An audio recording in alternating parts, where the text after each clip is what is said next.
Hello aspirants, welcome to Nyayaveda Law Academy. I am Rajneesh Jindal and today I will be discussing with all of you the second part of Negotiable Instruments Act. So in this session, as I promised you in my previous video, that I will be discussing all lectures or all subjects you should say in a systematic manner. So first we will be discussing the sections, the provisions. After that, we will be focusing upon the judgments and then we will be understanding what kind of questions you generally see in the examinations, in prelim and in mains examination, and how those topics are relevant for all of you in interview process as well. So, starting with this landmark and latest cases of Negotiable Instruments Act. One of the main case or main, you should say, the landmark case, which is often been quoted in this particular case is this Dashrath Roop Singh Rathore versus State of Maharashtra. It is considered as one of the main case due to which the entire scenario of filing the cases, or you should say regarding the jurisdiction, has changed. So before this Dashrath Roop Singh Rathore case, actually what used to happen? Like for example, if I am having, you should say if I am having a check and check has been issued by you. So in such a case, before this Dashrath Roop Singh Rathore case, what I used to do earlier, like if any check has been given to me by you, so I can present check anywhere across this country. तो check को आप कहीं भी present कर सकते हैं अपने bank में, तो किसी भी ब्रांच में जाकर आप प्रेजेंट कर सकते हैं. तो पहले क्या था कि चेक जहां पर आपने प्रेजेंट करा, तो उस पर्टिकुलर लोकेलिटी में या उस पर्टिकुलर एरिया में भी कोर्ट की जुरिस्डिक्शन कन्फर हो जाती थी. तो इसकी वजह से लोग करते क्या थे कि ऑल ओवर इंडिया अपने बैंक की मतलब किसी भी ब्रांच में जाकर के चेक कहीं प्रेजेंट कर दिया और अल्टीमेटली क्या हुआ कि वहीं पर आपकी जुरिस्डिक्शन चली जाती थी. तो वो जो जुरिस्डिक्शन का मैटर था ना, तो इसकी वजह से जो ड्रॉर ऑफ द चेक था, जिसने चेक इशू कर रखा है, दैट पर्सन वाज हरास्ड. तो कभी कहीं केस फाइल हो रहा है, कभी केस कहीं फाइल हो रहा है, तो that person was getting like pissed off in this entire issue. So under Dashrath Roop Singh Rathore case, Supreme Court categorically stated that, you know, in this particular case, जो चेक इशूअर था, जो ड्रॉर ऑफ द चेक था, उसको भी मतलब काफी support दिया गया इस चेक के थ्रू, मतलब इस केस के थ्रू. और अल्टीमेटली इसमें कहा गया कि चेक मतलब चेक बाउंस के केसेस सिर्फ वहीं फाइल होंगे जहां पर बेसिकली मेन ब्रांच आपकी एग्जिस्ट करती है. तो आप अननेसेसरली कहीं और मूव नहीं कर सकते. तो this was one of the landmark case due after this entire NIA dimensions have been changed. तो आपका जो सेक्शन 142 आज आप रीड करते हैं, जो अमेंडमेंट इसमें हुआ था, तो you can say this amendment was the outcome of this Dashrath Roop Singh Rathore judgement. Okay, so this is one of the interesting case which all of you should be knowing. After this particular case, another case which you should refer is MSR Leathers versus S. Planiyappan and another. It is a case which is also one of the interesting case. तो इस case का interesting point क्या है बच्चों, वो जरा समझ के देखते हैं. तो Dashrath Roop Singh Rathore, I hope it is clear to all of you कि सेक्शन 142 में जो हमने डिस्कस किया था अपने प्रीवियस लेक्चर में, कि अगर अकाउंट पे ही चेक है तो आपका बेसिकली अकाउंट पे ही चेक के केस में जहां पर भी पेई का होम ब्रांच होगी उसके बैंक की, वहां पर जाएगा. लेकिन अगर बेरर चेक है तो बेरर चेक के केस में जो इशूअर ऑफ द चेक है और you can say drawer of the cheque है, उसकी ब्रांच जहां होगी वहां पर आपको केस फाइल करना, वो उस पर्टिकुलर जुरिस्डिक्शन में. होम ब्रांच, ये ध्यान रखिएगा, होम ब्रांच. एक बैंक की मल्टीपल ब्रांचेस हो सकती हैं, लेकिन जिस बैंक में आप अकाउंट ओपन करवाते हैं, जो आपकी होम ब्रांच बोली जाती है, वो एरिया आपका जुरिस्डिक्शन के लिए कंसीडर किया जाएगा. ठीक है. तो चेक बाउंस के केस में कल आपको समझाया था, मतलब लास्ट प्रीवियस लेक्चर में समझाया था कि 138 और 142 जो आप रीड करते हैं साथ में, इसमें आपको समझाया था कि चेक बाउंस के केसेस को क्रिमिनल कंप्लेंट जो 138 में फाइल की जाती है, उसके लिए सबसे बड़ा प्रोसेस होता है, सबसे बड़ी जो कंडीशन है कि जो चेक का एक वैलिडिटी टाइम पीरियड होता है, that is 3 months as per RBI notification. तो यू नो वेरी वेल कि आपको 3 महीने के अंदर अंदर चेक प्रेजेंट करना है. तो सपोज करिए अगर मेरा चेक 1 जनवरी का है और वो चेक मैंने 10 जनवरी को बैंक में प्रेजेंट कर दिया और मुझे पता चला 15 जनवरी को कि मेरा चेक बाउंस हो गया, सपोज करिए. कि चेक मेरा जो है डिसऑनर हो चुका है, तब उस केस में आप करेंगे क्या? तो what will be the solution before you?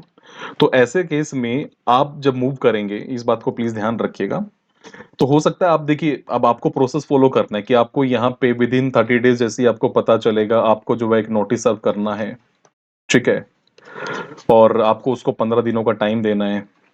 अगर वो 15 दिनों के टाइम में फाइल नहीं, मतलब आपकी पेमेंट नहीं करता, तो आपको विद इन 1 मंथ जो है नोटिस सर्व करना है, मतलब क्रिमिनल कंप्लेंट फाइल करनी है, ठीक है?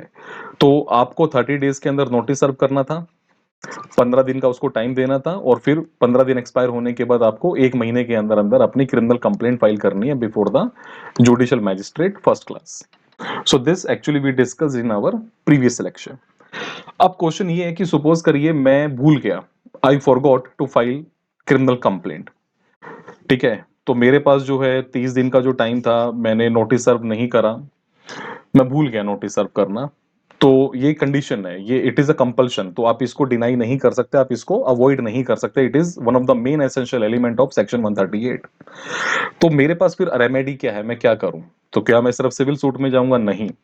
तो एमएसआर लेदर्स का जो केस है, ये एक इंटरेस्टिंग केस इसलिए माना जाता है क्योंकि इससे पहले जो है कोर्ट का जो कहना था दैट वाज समथिंग एल्स। तो कोर्ट का बेसिकली व्यू कुछ और था, ठीक है? तो यहां पर जो है इससे एक केस एमएसआर लेदर से पहले एक और केस हम रेफर करते हैं, जो एक थोड़ा सा बेसिकली मतलब एमएसआर लेदर वाले केस में सुप्रीम कोर्ट ने जिसको ओवररूल किया था। तो उस पर्टिकुलर केस को जब आप रेफर करते हैं, तो उस केस में ये जजमेंट आया था कि अगर आप एक बार भूल गए, if you forgot to file any case, ठीक है?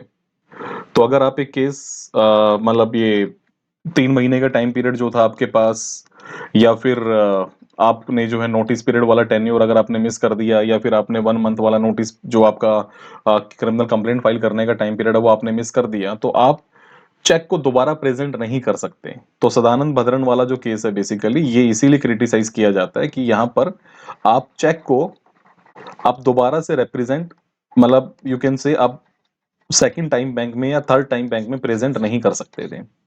और अगर आपने कर दिया तो आप 138 के दायरे से बाहर जा चुके थे। लेकिन एमएसआर लेदर के केस के अंदर सुप्रीम कोर्ट ने यहाँ पर इस सिचुएशन को सेटल किया और ये कहा कि जब तक चेक की वैलिडिटी है, जब तक चेक आपका 3 महीने के लिए वैलिड है, तब तक आपके पास ऑप्शन है कि आप चाहें तो चेक को कितने भी टाइम तक बैंक में बार बार प्रेजेंट कर सकते हैं। तो आपके पास ऑप्शन है कि आप चाहें तो टिल 31 मार्च तक, जब तक आपको पेमेंट नहीं आती, आप बैंक में चेक को प्रेजेंट करते रहिए, और बैंक में चेक को प्रेजेंट करने के बाद जब आपका लास्ट ऑप्शन खत्म हो जाता है, फिर आप इस पूरे प्रोसेस को फॉलो कर लीजिए। वही 30 डेज वाला पूरा जो आपका कंसेप्ट है, आप इसे मूव कर सकते हैं, आप इसको फॉलो कर सकते हैं। So this was held in this particular case. तो एमएसआर लेदर का जो केस है ये एग्जाम में आपके कई बार पूछा जा चुका है, तो I request all of you कि ये थोड़ा सा जो है इसको पढ़िएगा बैठ के इसको, ठीक है? उसके बाद जो है एक और हम इंटरेस्टिंग केस रेफर करते हैं। So this case about this case is also one of the interesting case. I just show you, see this one, messrs meters and instruments private limited versus Kanchan Mehta case. तो इस particular case को लेकर के जो है supreme court ने इसमें held किया था कि जो क्योंकि आज की डेट में जो टेक्नोलॉजी है, because everything is technology oriented, तो आज की डेट में सब कुछ एडवांस हो चुका है। तो 138 के मैटर्स को लेके जो है हमें भी थोड़ा सा इसके बारे में सोचना पड़ेगा। तो जैसे हम ट्रैफिक चालान्स वगैरह की बात करते हैं कि जो आप उनका ऑनलाइन सेटल करिए, और जो है इसी तरह से जो सेक्शन 138 के मैटर्स हैं, तो इन सभी केसेस को जल्दी से रिजॉल्व करने के लिए, मतलब स्पीडी डिस्पोजल करने के लिए, आप ऑनलाइन मैकेनिज्म की हेल्प ले सकते हैं। और शायद आप देखें कि आजकल कई सारी स्टेट्स में, खासकर दिल्ली में, तो एनआईए को लेकर के स्पेशली ऑनलाइन कोर्ट सेटअप हो चुकी हैं, जहां पर ऑनलाइन मतलब एनआईए के बाउंस, चेक बाउंस के मैटर्स को ही डील किया जाता है। सिमिलरली अगर आप कंप्लेंट्स की बात करें, तो एफिडेविट्स वगैरह हैं या जो डॉक्यूमेंट्स वगैरह हैं, आपका सब ऑनलाइन फाइल हो सकता है, आपका प्रोसेस ऑनलाइन इशू हो सकता है। तो these are the few points which are being laid down in this particular case, ठीक है? तो एक ये केस जो है, all of you should basically pay attention to this particular case as well. उसके बाद एक दो केसेस मैं आपको बताने जा रहा हूं जो बहुत बहुत बहुत क्रूशियल है आप सबके लिए, and every one of you should pay attention to these particular cases. आप इधर ध्यान दीजिएगा, ये जीजे राजा का जो केस है मैं आपको इसके बारे में समझाऊंगा, और जीजे राजा के साथ मैं एक और इंटरेस्टिंग केस आपको समझाने जा रहा हूँ। ये दोनों केसेस को जरा ध्यान से सुनिएगा, बिकॉज ये दोनों केसेस आपका एक दूसरे डायमेंशन में चीजों को सोचने समझने का मौका देंगे।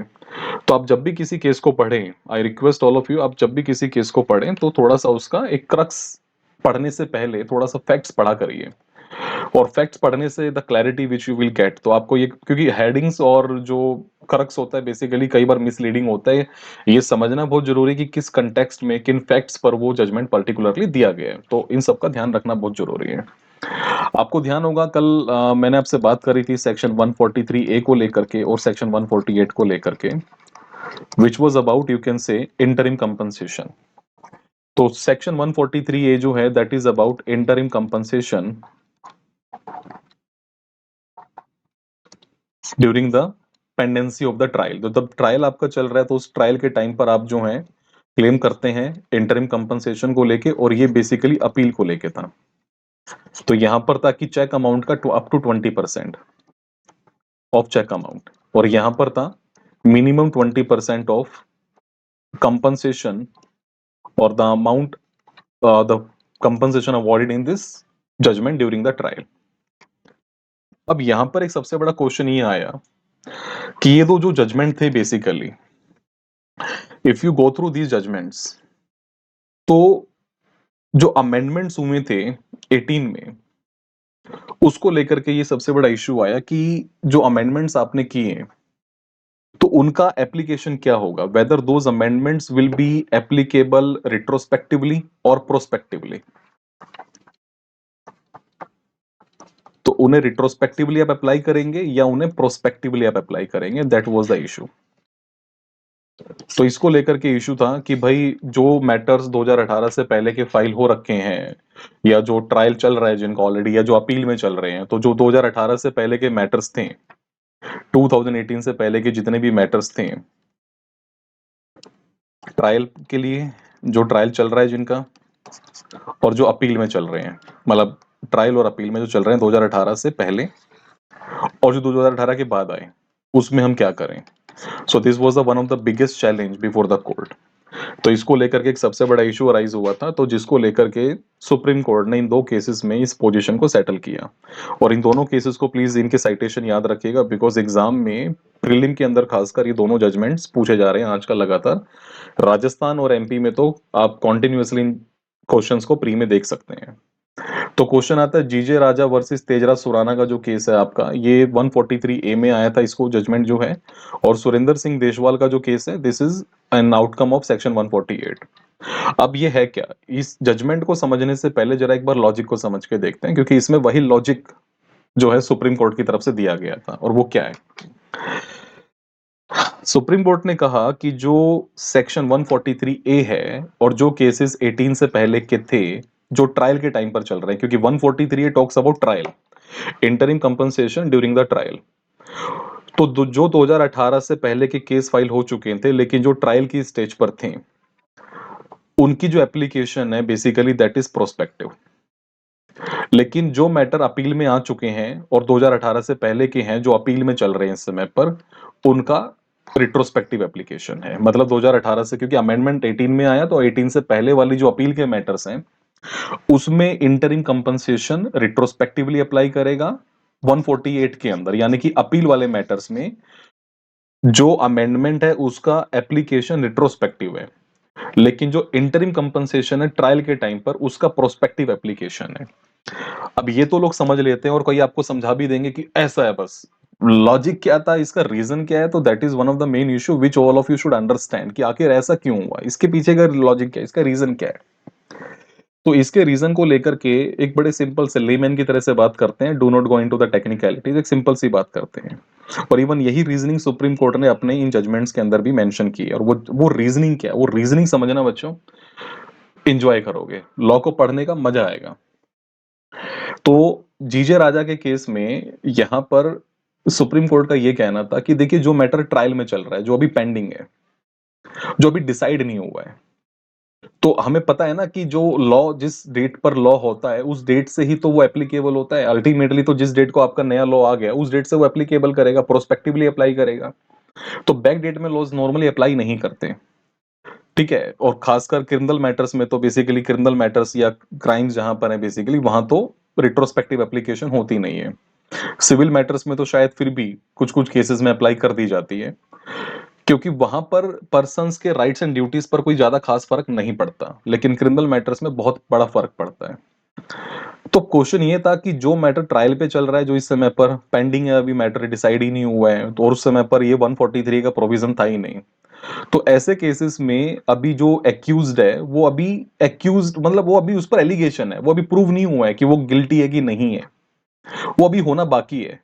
तो अगर हम इस प्रोविजन को बैकडेट से अप्लाई कर देंगे तो इसके साथ उसके साथ ही एक तरह की जाती होगी। It should not happen actually, ठीक है। तो this was held in this particular case. तो इसलिए कहा गया था कि जो ट्रायल के मैटर 2018 से पहले के पेंडिंग है, तो वहां पर इंटरिम कंपनसेशन की एप्लीकेशन प्रोस्पेक्टिव रहेगी, मतलब वहां पर 18 से पहले के मैटर्स में 143 ए अप्लाई नहीं करेगा। समझिए इस लॉजिक को। लेकिन सुरेंद्र सिंह देशवाल वाले केस में कहा गया कि जो अपील में मैटर जा चुके हैं, जो मैटर अपील में पेंडिंग है, ट्रायल खत्म हो चुका है, ट्रायल का कोर्ट का जजमेंट आ चुका है, तो जो मैटर अपील में गए हैं, और अपील में बेसिकली कंप्लेनेंट गया, सॉरी एक्यूज्ड गया बेसिकली, है ना। तो एक्यूज्ड गया तो क्योंकि कंप्लेनेंट तो उसके अगर फेवर में जजमेंट है तो वो तो जाएगा नहीं, अल्टीमेटली कौन जाएगा, एक्यूज्ड। तो कोर्ट ने यहां पर कहा कि भैया जो एक्यूज्ड है, और वो ट्रायल कोर्ट में ऑलरेडी प्रूव हो चुका है कि वो एक्यूज्ड है, वो गिल्टी है, वो ऑलरेडी प्रूव हो चुका है कि दैट पर्सन इज गिल्टी। तो जो पर्सन गिल्टी प्रूव हो चुका है उसके केस में इस प्रोविजन का बैक डेट से अप्लाई करना इज नॉट एन इश्यू, क्योंकि वो पर्सन ऑलरेडी गिल्टी प्रूव हो चुका है। तो उस केस में ये रिट्रोस्पेक्टिव एप्लीकेशन उस पर ज्यादा इंपैक्ट नहीं डालेगी। तो अल्टीमेटली यहां सबसे बड़ा कंसेप्ट पता है क्या है, इम्पैक्ट का इम्पैक्ट। तो जो मैटर ट्रायल में पेंडिंग है, जो कि अभी तक एक्यूज्ड गिल्टी प्रूव नहीं हुआ है, तो वहां पर अगर हम इसे अप्लाई करते हैं तो it will be a case of injustice. लेकिन अगर हम सुरेंद्र सिंह देशवाल वाले केस में जाते हैं जहां पर अपील में मैटर पेंडिंग है और वहां पर हमें इसको अप्लाई करना है, तब इस केस में अल्टीमेटली वो ऑलरेडी गिल्टी प्रूव हो चुका है। तो अगर वो जो ऑलरेडी गिल्टी प्रूव हो चुका है तो उसके ऊपर अगर हम अगर इस तरह के कोई अप्लाई कर रहे हैं प्रोविजन, तो इससे उस पर ज्यादा फर्क पड़ना नहीं चाहिए। सो this was the logic behind these two particular cases. Okay, और ये केसेस को जरा ध्यान से बच्चों प्लीज नोट करके रखिएगा, बिकॉज प्री में ये क्वेश्चंस इन दोनों केसेस को लेकर के बड़ा रिपीटेडली रिपीट हो रहे हैं, ठीक है। अब इसके बाद I will discuss with you one of the interesting case, और जो कि आपके सोचने समझने के तरीके को बिल्कुल बदल के रख देगा। एक बड़ा इंटरेस्टिंग केस मैं आपसे डिस्कस करता हूं guys.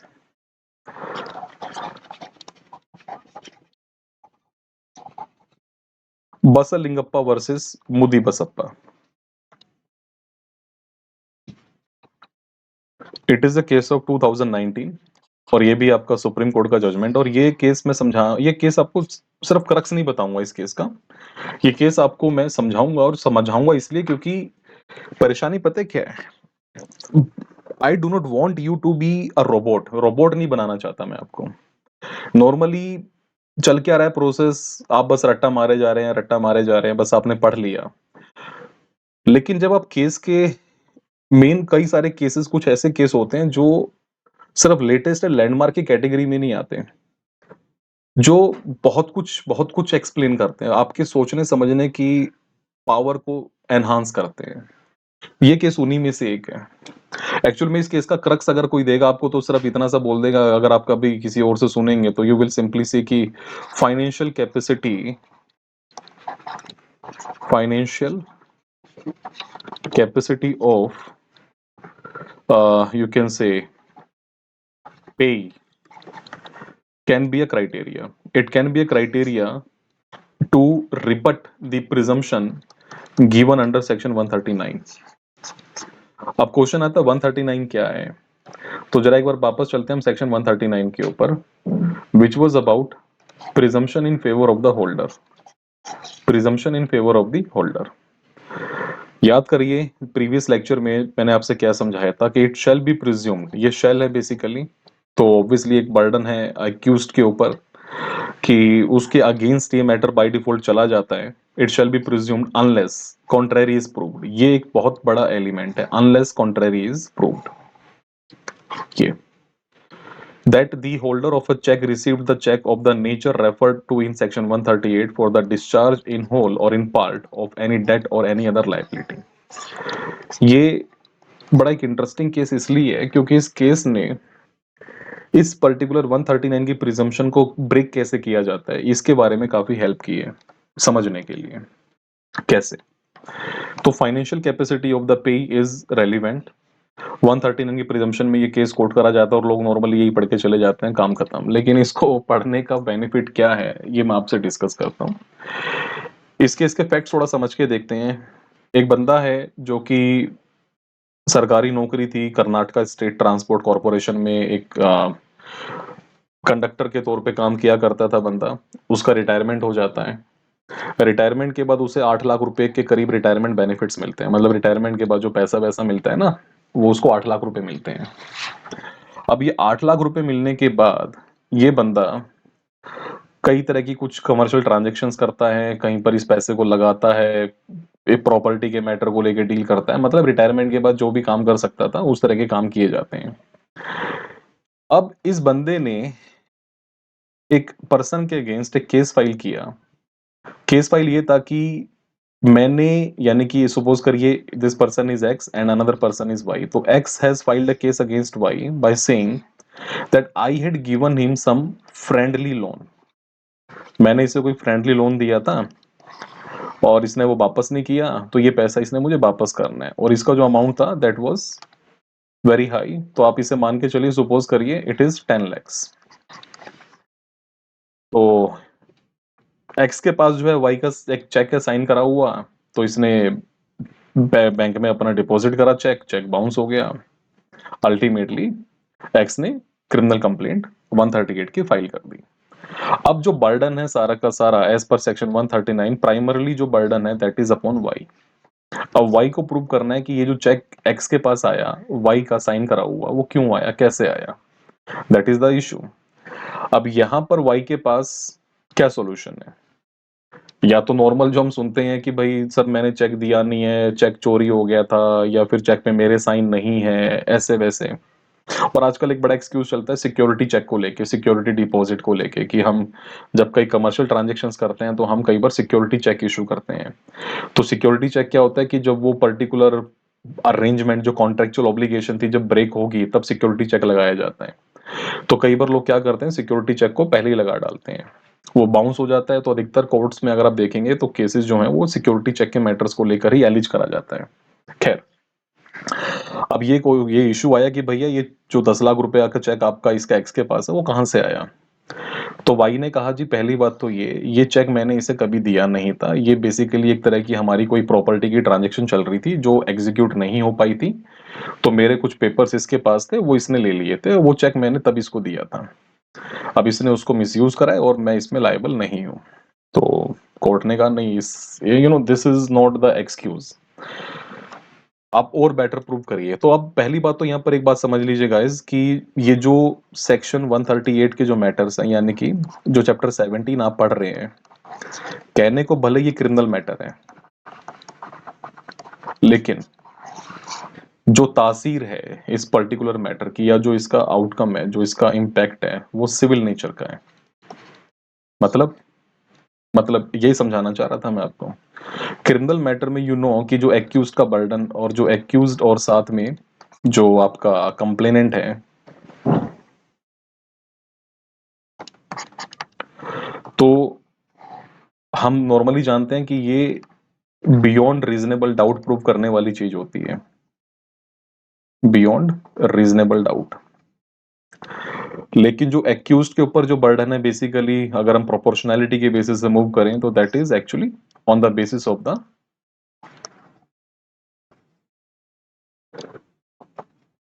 Preponderance of probabilities, preponderance of probabilities.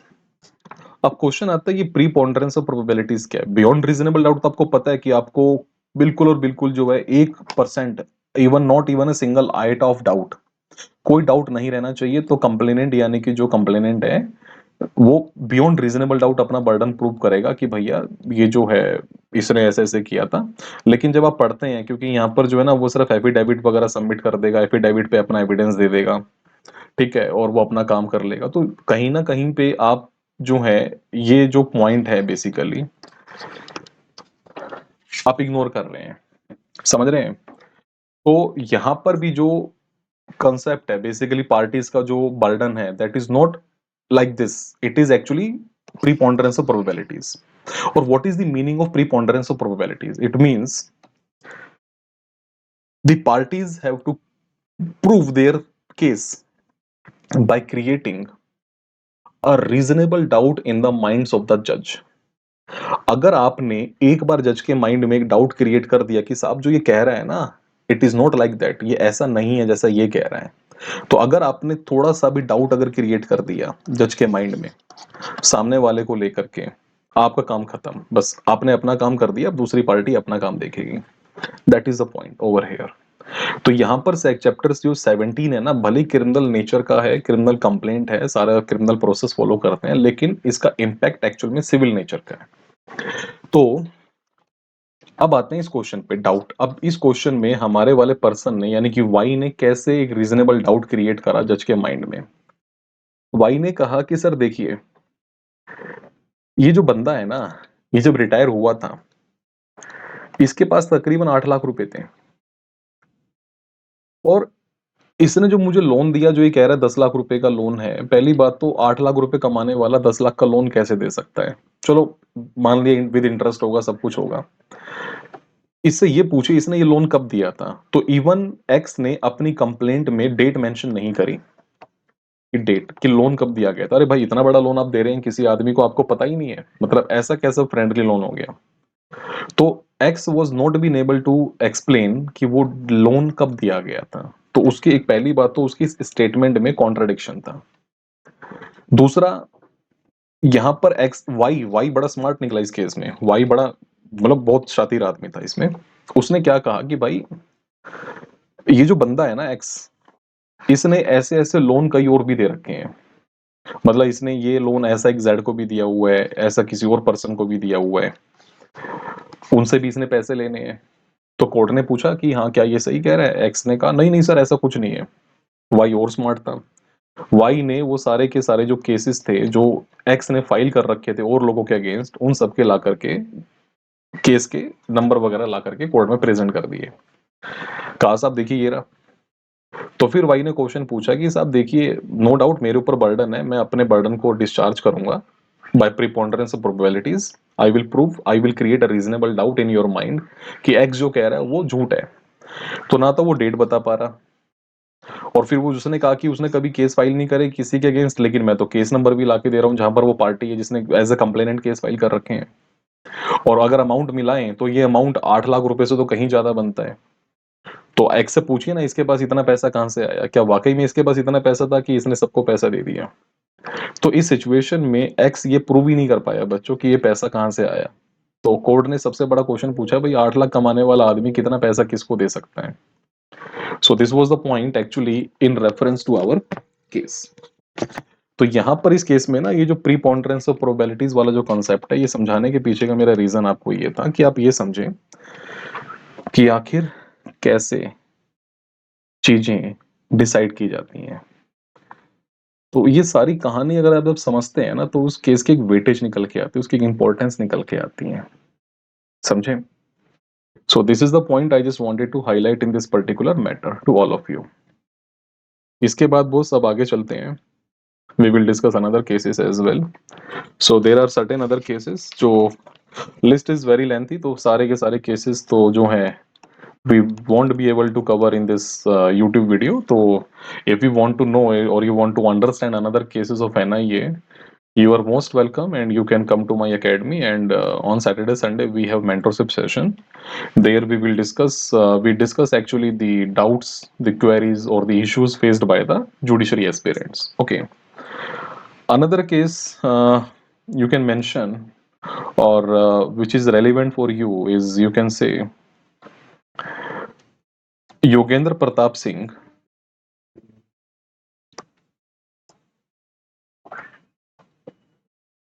Versus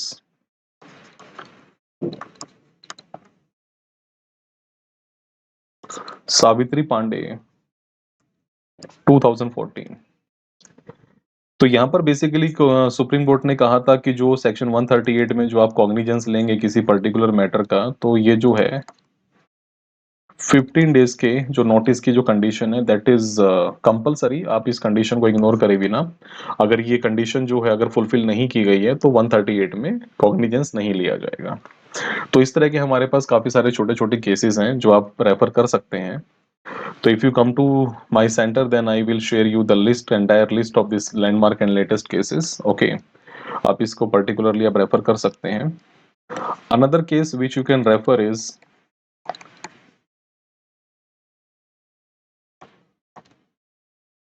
Ripudaman Singh versus Balkrishna 2019। अब इस केस में जो है एक बड़ा इंटरेस्टिंग पॉइंट है यहाँ पर समझने के लिए, और एक बड़ी एक फिलोसफिकल और सबसे बड़ी बात है इसका जूरिस्प्रूडेंस एस्पेक्ट आपको समझा के चलता हूँ। कल आपको समझाया था मैंने कि जो चेक आप इशू करते हैं ना, या जो भी आप डॉक्यूमेंट इशू करते हैं, प्रोमिसरी नोट कह लो, बिल ऑफ एक्सचेंज कह लो, या चेक कह लो, ये आप इशू करते हैं, ये तो एक सेकेंडरी चीज है। आपके पास तो मेन एग्रीमेंट भी होगा आपका। भाई मेन एग्रीमेंट के बेसिस पे भी तो आप कोर्ट में जा सकते हो ना। अगर मान लो किसी पार्टी ने आपसे एग्रीमेंट करा था कि I will supply you this much of item on this particular date, और उसने वो आइटम आपको सप्लाई नहीं करी और आपका कॉन्ट्रैक्ट ब्रीच हो गया, तो आप तो ब्रीच होने के बाद सिविल सूट फाइल कर सकते हो इसके अगेंस्ट। तो चेक का कॉन्सिक्वेंस क्या है, ये क्यों है बेसिकली, ये आखिर ये दो अलग अलग चीजें क्या है। तो कानून ये कहता है कि देखिए जो चेक इशू हो रखा है ना, चेक ये अपने आप में ना एक तरह का एक एविडेंस है कि आपके बीच में एक एग्रीमेंट था, आप और एग्रीमेंट ब्रीच हुआ है, आपने पेमेंट नहीं करी। तो इस सिर्फ इसके बेसिस पर भी आप मूव कर सकते हैं।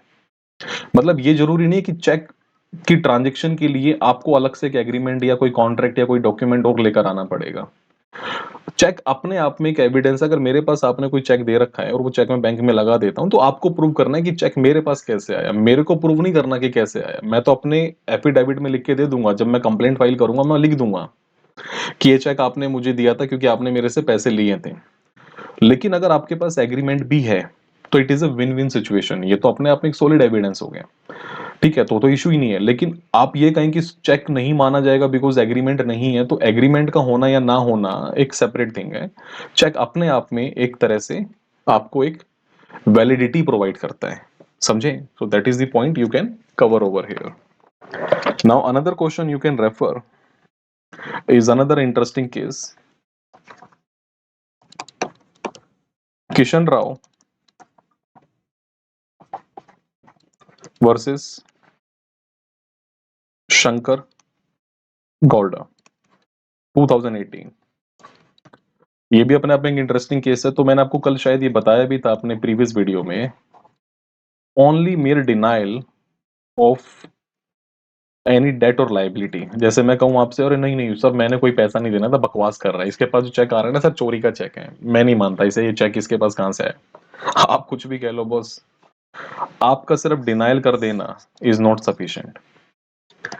आपका जो सेक्शन 139 का जो प्रिजम्पशन है बॉस, ये सीरियस नेचर का है, आप इसे इग्नोर नहीं कर सकते। हालांकि इतना सीरियस नहीं है कि जो अगर हम क्रिमिनल मैटर की बात करें, लेकिन ये फिर भी थोड़ा सा सीरियस नेचर का है। ठीक है, चलिए एक और इंटरेस्टिंग केस आप यहां नोट करिए बॉस, जी रमेश वर्सेस कनिके हरीश कुमार उज्जवल 2019। जो आप सेक्शन 141 में पढ़ते हैं ना कंपनी, तो वहां पर सिर्फ कंपनी वर्ड गिवन है। लेकिन जो आपका जूरिस्टिक पर्सन की हम बात करते हैं ना, juristic person is not only company. तो जूरिस्टिक पर्सन की कई सारी कैटेगरीज हो सकती हैं। It might be partnership firm, it might be association of persons, it might be body of individuals, it might be any juristic person. तो it is not only company, तो any kind of you can say a kind of entity 141 में cover हो जाएगा आपका। ठीक है, आगे चलते हैं, अगला केस लिखते हैं। एक और अच्छा केस है जो आपको नोट करना चाहिए सभी को, जो कि अधिकतर आजकल मैंने बताया ना आपसे कि मैक्सिमम केसेस के अंदर जो है आप अगर देखेंगे तो सिक्योरिटी चेक वाले केसेस जो है ना, लोग सिक्योरिटी का चेक लगा देते हैं और फिर जो है कहते हैं कि ये चेक इसने इशू करा था और ये बाउंस हो गया और हमें हमारा पैसा दीजिए। तो सुधीर कुमार भल्ला वर्सेस जगदीश 2008 का जो केस है, यहाँ पर साफ साफ कहा गया था कि सिक्योरिटी चेक जो होते हैं, सिक्योरिटी चेक जो दिए जाते हैं बेसिकली, तो वो डेट या लाइबिलिटी के दायरे में नहीं आते। तो अगर कोई security check specifically security check के नाम पर दिया गया तो वो डेट और लाइबिलिटी के दायरे में कवर नहीं होगा, तो इसलिए 138 के डेफिनेशन में उसे हम कंसीडर नहीं करेंगे। So this was held in this particular case, Sudhir Kumar Bhalla versus Jagdish. Okay, after this there are limited cases actually, तो आपको ज्यादा इसमें सोचने समझने की रिक्वायरमेंट नहीं है, तो इतने से आपका काम चल जाएगा। तो these are the few cases which you should keep in your mind. अब कई बार क्वेश्चन आता है कि बच्चे पूछते हैं कि सर एग्जाम में हम कितने केसेस लिखें या प्री में कितने केस आएंगे। देखिए ये जो केस आपको बताए मैंने, these are the most most most important cases of NIA. Besides that, there are another cases as well which I will be giving you in my classroom program, तो आप वहां आकर के इन सब चीजों को देख सकते हैं, समझ सकते हैं। प्लस अब प्री में ना कोई लिमिट नहीं है केसेस की कि आप सारे केसेस याद नहीं कर सकते, और वो करने भी नहीं चाहिए। आपको एक है ना बैलेंस मेंटेन करना होता है, कितना कर सकते हैं, कितना हो सकता है और कितना करना चाहिए। तो अननेसेसरली आप पैनिक करें कि मेरे को 100 केस याद होने चाहिए, 500 केस याद होने चाहिए, जस्ट इग्नोर इट। आप उतने केस याद रखिए जितने की रिक्वायरमेंट है, नंबर एक, और जितने आप कर सकें। टाइम मैनेजमेंट बहुत जरूरी है, आप सारे केस याद नहीं कर सकते। तो जो अगला सेशन हम करेंगे उसमें हम डिस्कस करेंगे कि प्री में कैसे कैसे केस आ रखे हैं, कौन कौन से केस आपको याद रखने हैं। लेकिन उन सब केसेस को हटा करके जो केस आपको मैंने बताया इस वीडियो में, these are most important one. आप अगर सिर्फ इनको ध्यान रख लेंगे तो यू आर क्लियर। और जो पीवाई क्यूज में केसेस आए हैं, that I will be discussing with all of you in the next video. Another thing, in the mains examination कितने केस लिखें, या केस की साइटेशन एग्जैक्टली लिखें, या वर्बेटिम उसका क्रक्स लिखें, जजमेंट लिखें, नहीं, नथिंग। ना तो आपको वर्बेटिम लिखने की रिक्वायरमेंट है, ना ही वर्बेटिम सेक्शन लिखने की रिक्वायरमेंट है, ना ही आपको पूरा केस एज इट इज लिखने की रिक्वायरमेंट है। आपको अगर केस का साइटेशन याद नहीं भी है तो भी इट्स ओके। आपको अगर जैसे सुधीर कुमार भल्ला वाला केस जो अभी लिखा है मैंने, अगर आपको सुधीर कुमार भल्ला याद है, जगदीश याद नहीं है, आपको सुधीर कुमार याद है, तो इतना लिख के भी आप जो है अपना आंसर लिख सकते हैं। क्योंकि कुछ ना लिखने से कुछ लिखना बेहतर है। तो अननेसेसरली पैनिक करना इज नॉट द सॉल्यूशन। तो उन सब चीजों को प्लीज इग्नोर करिए और think logically, think like a human being, machine मत बनिए। अफसोस ये है कि मशीन बनाया जा रहा है सबको, मशीन मत बनिए, थिंक प्रैक्टिकली। ठीक है, तो अब नेक्स्ट वीडियो में we will be discussing about the previous year questions of prelim and the mains examination, और उनके आंसर्स हम जो हैं डिस्कस करेंगे in the mentorship session at my academy. तो कैसे कैसे क्वेश्चंस आते हैं, I will show you in my next video. कौन कौन से क्वेश्चंस आप एग्जाम में देखेंगे, कैसे क्वेश्चंस आप फिगर आउट करेंगे, और एक्सपेक्टेड क्वेश्चंस क्या रहेंगे, that we will discuss in next video. For the timing, thank you guys, thank you very much, all the very best and see you very soon. Thank you.